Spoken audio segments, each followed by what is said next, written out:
চণ্ডীগড়ে আমি যেখানে থাকি আমার রুম থেকে শুধুমাত্র ৫টা মিনিট হেঁটে গেলে একটা সুন্দর রেস্টুরেন্ট আছে, যেই রেস্টুরেন্টের নাম হচ্ছে কালসাং।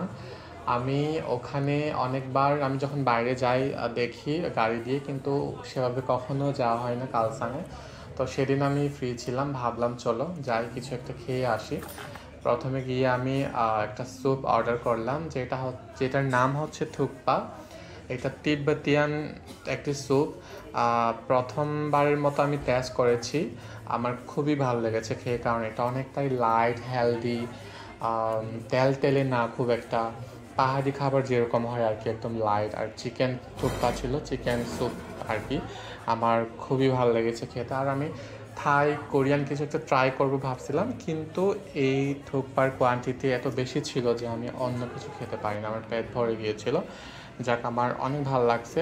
আর তারপর আমি উপরের রেস্টুরেন্ট ঘুরে দেখলাম। আমি সাধারণত সেকেন্ড ফ্লোরে বসেছিলাম। এক একটা ফ্লোরে এক এক রকম থিম করা রেস্টুরেন্টের। যা যা খুব ভালো লেগেছে আমার।